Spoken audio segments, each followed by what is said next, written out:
All right, Danny Green. This is a good guy to have on. Here, you are a veteran NBA guy, a player rep. You know the issue. So let's start with this. How long, Danny, you're a guy that's always been in shape. You play deep, you play both ends of the floor. But how long would it take you if the league said, okay, practice today? How long, Danny, would it take you to get in shape? For those that are, actually staying in shape somewhat individually, because there's nothing that can simulate 5-on-5. But for us to get into 5-on-5 shape, I would think it'd take at least 2 weeks for guys to get into playing shape. Those who are not able to get into any type of gym or use any type of, weight room equipment aren't, it's fortunate. I've been lucky enough to, find some places to work out and get some equipment. They're probably going to need at least, 3 weeks. But I said for most guys, if they're taking it serious, I think 2 weeks is definitely fair enough for guys to get ready to play. I would say regular season basketball, not playoff basketball, though. So speaking of workouts, I've had this theory that if you're a veteran player, you've made some money, you've been around the league, you may have access to a private gym or your own gym on your own facility. You get me? For a young player in the league, he may not, he may not have this house. So there's been stories that you're working out with LeBron James. So is that true? There's a lot of stories out there, man. I think LeBron is quarantining and social distancing himself as best as possible, like most people are. So no, there is no truth to that we're working out in groups right now. But we are, a good amount of us have been able to find some private gyms and be able to get some weight room equipment to our homes. So unfortunately, a lot of us in the NBA, not just veterans or young guys, but everyone, don't have access to a gym. We don't just have gyms connected to our house. We don't have weight rooms connected to our house. So we have to kind of wait, just like everybody else, waiting for packages every day, waiting for shipments, waiting for weight stuff to come in to work out in my house, in my garage. But outside of that, I've been lucky enough to meet and know some people close by locally to find a private gym to go get some individual work in by myself. But group work has not started. But I know that LeBron's working out more than anyone else, more than ever, staying in shape because he's always ready.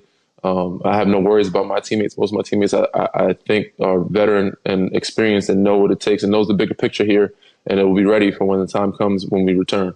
Now, there are people, I'm one of them. I think, listen, let's just go to the playoffs. Get these guys in great shape. 3 to 4 weeks, get you guys. Maybe you could have some inter-squad games, but let's go to the playoffs. Don't waste my time. I know who's good and I know who's not. Do you believe as a player rep, could you sell that the season's over for 3/4 of the league, let's get the top 16, let's go? Are you cool with that? I don't think anybody's cool with that. Just against that type of intense atmosphere right away. Even though I said we're going to be playing without fans, it's still going to be intense. We're going to need at least, 5. I think most people around the league and around the world can agree that we're going to need some exhibition games. And I think we're going to need at least 5 exhibition games just to get ready or into that mindset, that atmosphere of being on that high intense level of playoff type basketball. Okay. So let's get into this. There is a proposed change. And one of the things I think the NFL does real well, they're always willing to change rules to make the TV product better. The NBA, baseball's not. NBA has made some changes. Some have worked. Some, a new basketball years ago, have not worked. But I'm okay with people trying new stuff. I like that. So there is a proposal out there, is that we're going to reseed it. 1 through 16, doesn't matter East or West. We're going to, and this is, Adam Silver's like, you know what? Let's make our game better. Let's not worry about East, West. Let's just go 1 through 16 and seed it. As a player rep, you like the idea of that or not? I think any player and player rep like an idea of any type of basketball. It doesn't really matter. As long as we're out there and be able to play again. And of course, for the fans, I think it'll be more fun and more entertaining. So it's an interesting concept. So I'm open to new ideas like you are. It may not be great. It may turn out great. But I said I'm open to it. I think most guys are open to it too, just because they just want to get back on the court. So we'll see how it goes. We'll see what happens. I don't know any specific details for sure. Nobody does. We're hearing it day by day, just like you guys are. But it'll be a lot of fun knowing that even though the fans aren't in the arena, but knowing that people will be able to tune in and entertain and watch, these type of playoff series and something a little different will make it more interesting. It's interesting. You have a unique position. You played with LeBron. I almost don't remember this as a rookie. So he was right out of high school. Now, I do remember his first game. I remember the highlights. He was in Sacramento, and he had like 20 points, and he was really, really good because I remember seeing highlights. I didn't watch it live. I don't think I could see it live then. But you played with him as a rookie, and now you're playing with him in year 17. Danny, take your time on this. Like, where do you see – now, he feels bigger and stronger to me. He looks like a bigger dude. He's a man now. But take his game. How has it evolved? What do you see? Well, it was not his rookie year. It was my rookie year. And I didn't get to play much. But knowing and seeing him from then to now, 10 years later, he definitely is bigger and stronger than he was then. He's more of a grown man. And he still was in the prime time of his career when I was there my rookie season. I think he's just smarter. He knows how to win. He's a better pro. I'm not saying he wasn't then. He was just, very good at beating people with his athleticism. He's still very athletic now, but he knows he doesn't have to at this point. He's smart enough to know his angles and choose his moments of when he needs to use it. So I said he just learned how to win when he went to, going to Miami and winning some championships, coming back and then winning another one in Cleveland, which was ridiculously amazing. And now bringing, this organization back to where the level it was, when Kobe was around. So, he's definitely the same type of athlete, but, smarter, veteran, individual. But yeah, it was, by the way, it was your rookie season, not LeBron's. My bad on that. When you go and look at the MJ documentary, a lot of people, I don't agree with this, but a lot of people are saying that Michael Jordan was too mean, too intense, too tough. Modern players couldn't play with him. I kind of laugh at that because I think to myself, the late Kobe Bryant was not always the easiest player to play with. There's guys in this league that are not the easiest guy to play with. Winning is winning. What do you make of the Jordan documentary that you watched and the assertion that Michael was just too rough on dudes, too much trash talk, and guys wouldn't like playing with him today? I'd agree. I wouldn't say to me, there's no such thing as too much of too rough, too mean from a player standpoint. Now he was tough on guys. It was a different time. There was a different era during that time. You're allowed to be more physical. You're allowed to, have different types of flagrant fouls, different fights, and still continue to play the game. And I think we don't get as much credit as players today. I think a lot of us prefer to probably go back to the old school type of era of basketball where we're able to play a little more physical and be a little bit more mean. I think any of us can handle it. But it's a different world now. It's a little softer all around, not just the leagues. But I think most guys can handle it. And I don't think, I said Mike was tough, but I think most guys could probably play with that. Some guys probably wouldn't want to, but I think when they understand the bigger picture and able to succeed and win a championship, they'll be fine with it. So, I don't think Mike was too anything. But it is a different breed. It's an older breed that most guys are not used to or have ever experienced. Well, you know what I think it is, Danny? I think when leagues are smart, they build their rules to help the most skilled players. And I don't think tackling in basketball is good. For sure. Agreed. And it's more of an offensive game now. So people want to see more scoring. And that's why there's less physicality, more fouls, more free throws, a faster paced game, more threes, which is fun. But as a guy like myself who considers himself to take the defensive end of the floor pretty seriously and a decent defender, I would like to be able to have some more freedom on that end and not be called for certain things. I think everybody that plays or takes pride in their defense would love to be able to, play some of that old school basketball. But, it's an offensive player's game today. I was thinking about this. I could make the argument that the Lakers, you guys got a great break. Because as bad as the virus is, it has shortened the season. And veteran teams, you guys know the playoffs. LeBron's been in them. You've been in them. Rondo's been in them. The regular season for older players wears a player down. We're going to get into the playoffs. You got high IQs, veteran dudes, well-rested. You've played in big spots.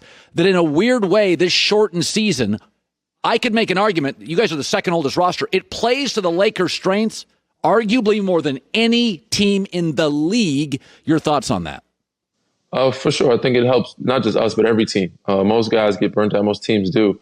I think in our case, it helps us to a certain extent, but it's at a point. I said now that we're so far out that it kind of hurts us a little bit. It hurts most teams because of the rust and because of the chemistry we had when we were rolling, doing pretty well at the time. So yeah, it could help us to say the first, couple weeks or a month or so. And I think, we only had, 19 games left. Most teams had probably between 16 and 20 games left. So I think the extra 9 games or so, I think 10 games would have been great for us if we'd have kept in that same direction. But outside of that, there wasn't a lot of games left that we could have been burnt out. And I think the depth of our roster made it easier for us than most teams to be able to last a full season without getting burnt out. Yeah. By the way, you've had a career where you've played in different spots, and you're always relied on to hit the big shot. Danny Green is the guy that can play both ways. He can hit the big shot. And for whatever reasons, veteran players just take over the playoffs. And listen, it could just be nerves. I mean, it's a humongous stage. Why are you so comfortable? And you have been since like San Antonio, and you played there for like 8 years. Why have you always been so comfortable hitting big shots in the playoffs, the conference finals, big games?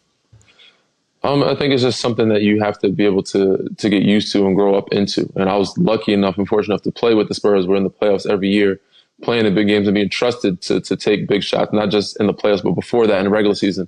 Once you're adapted into that and used to it, it becomes easier to just, drown out the crowd and drown out the situation. You don't look at the situation as, oh my God, this is a big shot. It's, our team needs to win. Every shot's a big shot. So you're used to playing it during the regular season and in the playoffs, and you're not putting any extra pressure on yourself. So just being able to grow up in those type of atmospheres and mature as a player and to understand, how important every situation is and not putting extra pressure on yourself allows you to get more and more comfortable throughout the years. And as you become a veteran, you don't think about it. You just play the game and just know that, it's the fourth quarter or this is the third quarter. We need to close this quarter out, or it's second or the half. We need to close the half out the right way. And of course, fourth quarter, you got to lock in even more and be more in tune and make sure, you take the time when it comes to when the shot comes your way, because they're going to double team the guys that are on my team. I'm lucky to play with guys that they can double team like Kawhi, LeBron, Timmy, so it's an AD, so when those guys get double teamed, you just got to be ready and know to knock it down and just take the shot confidently. By the way, you and Jared Dudley play our reps. I know Jared very well. Very good guy. Very great guy. He's very funny. He is he's a very, very funny guy. He'll be a stand-up comedian someday when he quits the NBA or a broadcaster. Now, for sure. Are we close? You're in those player rep meetings. Are we close to making an announcement? Do you believe, Danny? Yes, I believe so. I think we're very close. But I don't want to give anybody unexpected high expectations to the people out there. But we have high hopes, and I think we're very close. And I think we're going to come to something soon to where guys will at least have some group practices, so we're leading in the right direction. Facilities have opened. We're doing individual work. Hopefully we can do some group work soon.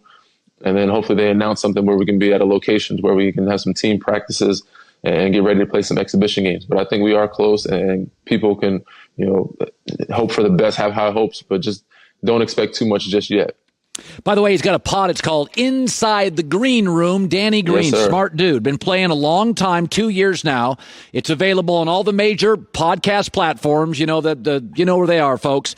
Isaiah Thomas, Roy Williams, James Worthy. He's a UNC guy. It's called Inside the Green Room. By the way, I don't know if you're in your house or something, but you've got a lot. It's stylish. So if you designed it or whoever designed it, I have no idea where you're at, but we like to sneak peek at people's places. Nice style. Thank you. I am at my home. It's my kitchen.